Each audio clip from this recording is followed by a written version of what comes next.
Welcome to Dear Leaders, Love Your People, the podcast that bridges the gap between what you need and what your team needs for you to be an even stronger leader. We're going to tackle topics like team culture, imposter syndrome, generational differences, but we're going to do all of that from the perspective that I think often gets overlooked. Your people's perspective, what they need from you. If you're wondering if this is like elementary school where we're passing notes between each other, yes, that is exactly what it's like, but we're not getting in trouble this time. That makes me your note passer and host, Brandy Sperling. I am a keynote speaker, writer, founder of Sage Culture Co., the learning and development company, and I am still the reigning goat of folding cootie catchers even to this day. In less than 20 minutes, we are going to make leadership development fun, actionable, and all about helping you connect and grow alongside your people. Wait, speaking of, I think you've got some mail. Let's dive into today's episode. Dear leaders, today we need to talk about generational differences. You know, that topic that has been around for far longer than we've been talking about it, and the topic that will continue being around even after we're off of this earth, that topic, generational differences. If you've been in the professional world for any amount of time, if you've seen Simon Sinek's famous video about millennials, if you've been on LinkedIn in the last, couple of years, you've probably seen this conversation resurface and or take flight in a way that we maybe haven't seen it before, and that's because we've recently gotten a new generation into the workplace. Our Gen Z friends are now joining our teams. And so it feels like we're in this space where, baby boomers, Gen X, traditionalists, they had just gotten kind of used to millennials. That conversation had kind of subsided a little bit, but now we have a new generation that's coming into the workplace and adding all of these different expectations and or really influences that we haven't seen up until this point. And they're expecting work to look a different way than a lot of our other generations are used to.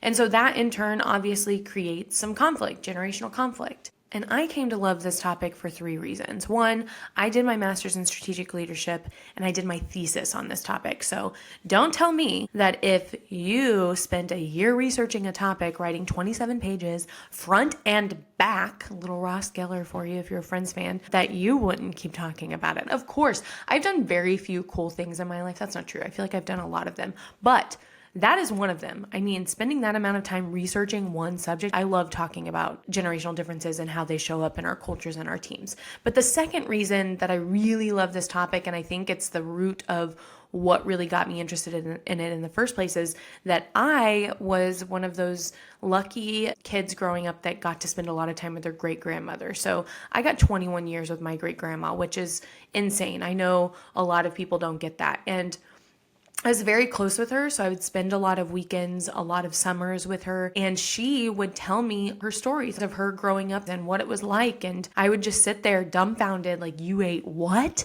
And then I would be like, both ways? You walked 1 mile both ways? Are you without shoes? What?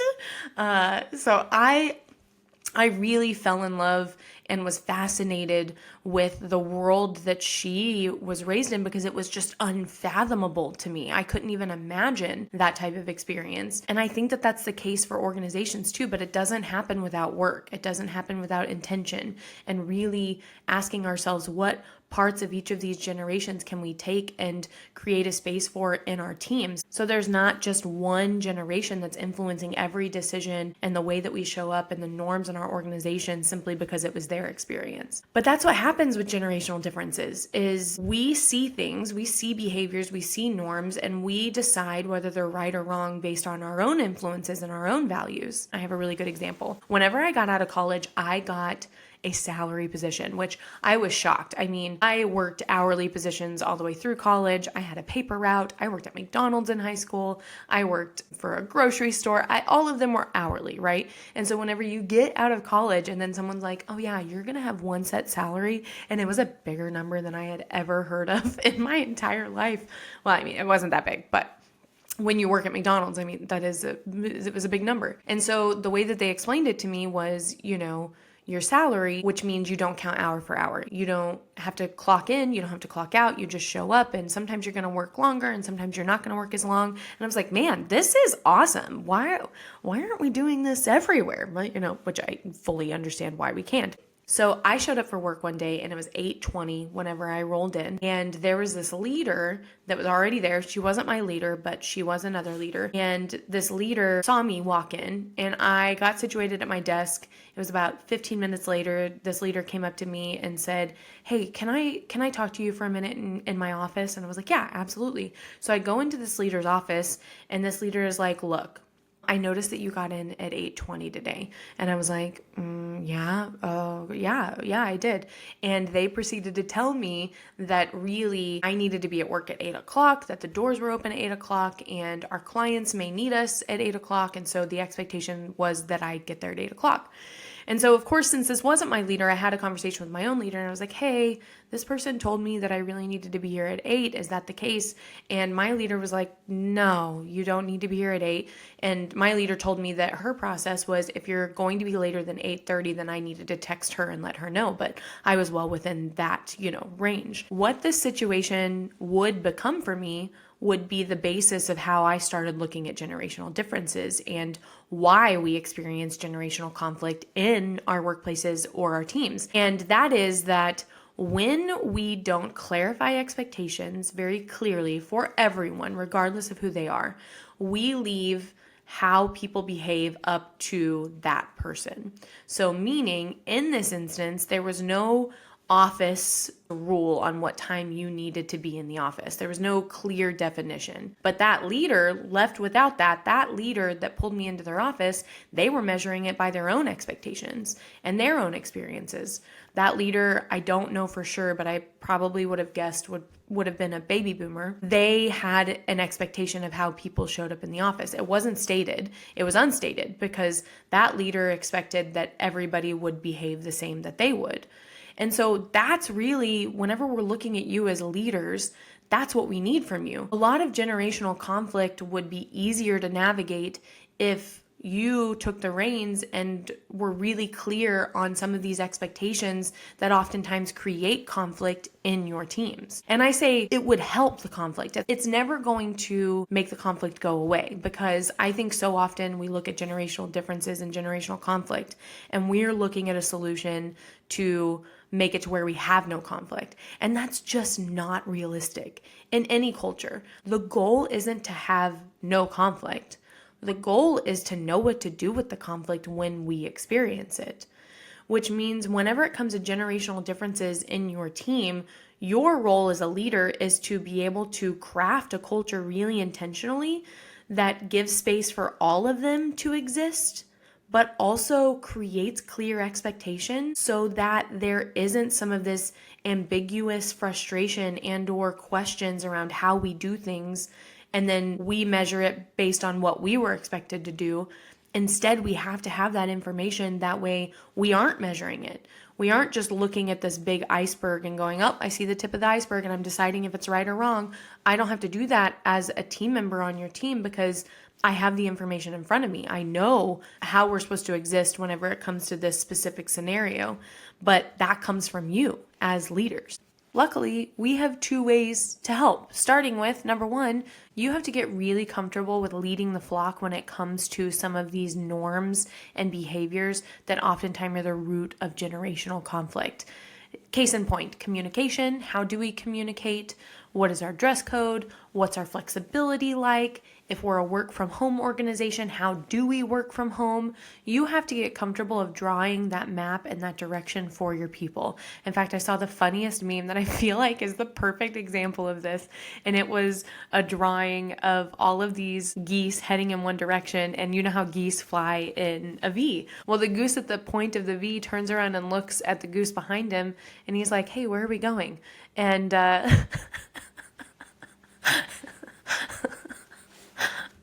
sorry.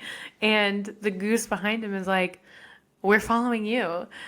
And I feel like it's such a good picture oftentimes of what happens with leaders is like, the leader wants to be in the back. The leader wants to be like steering whenever the team needs to be pointed in the right direction. But the reality is that we need you at the front. We need you at the front of the V, and we need you to know where we're going.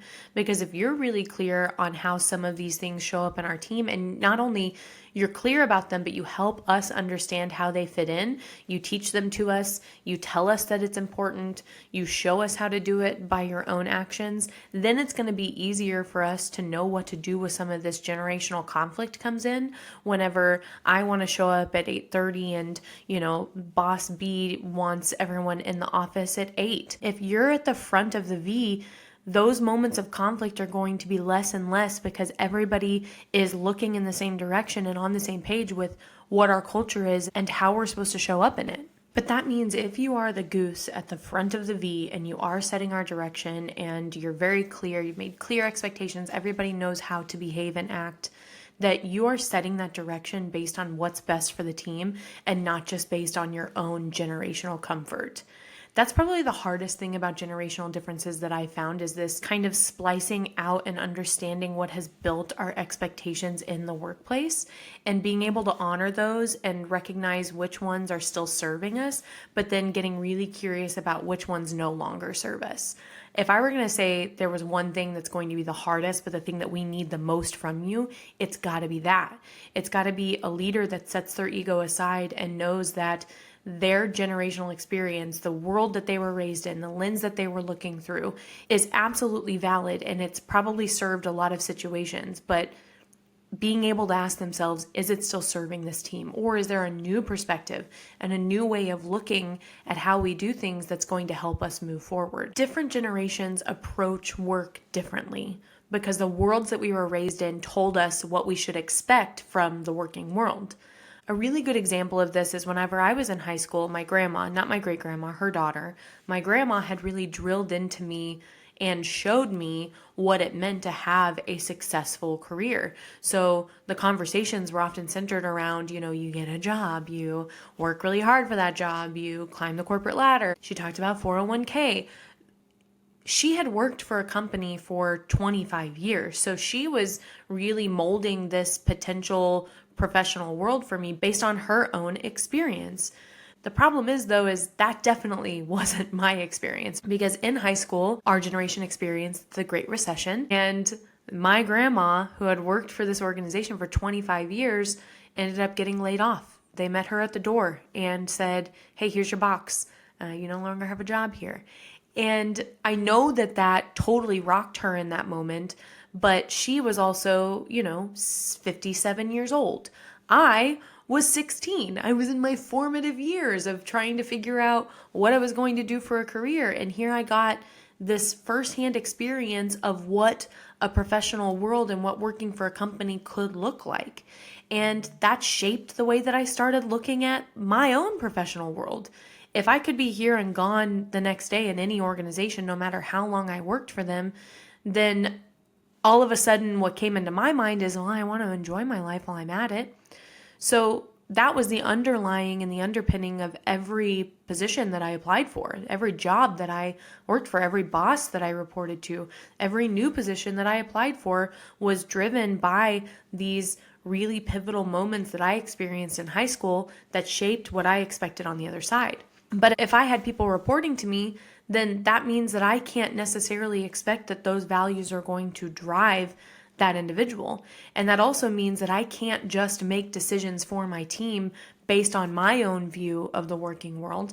I have to consider what everyone's view is and what this team needs to look like in order to foster the most productive, healthy, safe, connected team that I possibly can. At the end of the day, generational differences is just such a big conversation because we could talk about this from so many different perspectives. We could talk about, all of the differences that you might experience. I could break down every generation for you. But at the end of the day, you don't actually need all of that. You don't need every single difference and every single expectation. What you need as our leader is to simply be at the front of the flock, be at the point of the little V in the flock. You need to know where our team is going, and you need to look around you at what birds are flying with you and ask yourself, what's the best way for us to get there that keeps everybody safe, that makes everybody feel seen, that makes sure that everybody can sustain the flight. This is such a long analogy. Why do all of these episodes, analogies just happen? I'm so sorry. At the end of the day, generational differences is a big conversation, but it gets a little bit smaller whenever you, as our leader, you know your responsibility in being able to set clear expectations. That way, some of this conflict and some of these frustrations that come up, whether it be how we communicate, whether it be where we work, how much flexibility we have, whether or not we take vacation, what systems we use, whatever it might be, all of those are easier to navigate because we have a clear map and picture of where we're going, and we know how each of us can show up to get there. Because our workplace is made up of such incredible perspectives and such incredible experiences. If you think about the last 100 years in our country, the growth and the opportunities and the technology and the access to information that we have is so unmatched that unless we're constantly looking at ways to bring it all together and find the best parts of every generation, we're missing out on the opportunity to create such cool cultures where no matter how old they are, no matter what year they were born, they're looking forward to going to work on a Monday. That's the goal. But it has to start with you, our leaders, and how you navigate, approach, and bridge the gap between generational differences in your own walls. Thanks so much for listening to today's episode. Don't forget to grab the leader guide linked just below in the show notes. It's a downloadable resource to help you integrate today's topic into your team immediately. Subscribe, leave a review, and don't forget to sign up for our newsletter so that you never miss an episode or a leader guide. They're dropped directly into your inbox. Until next time, dear leaders, let's love our people, shall we?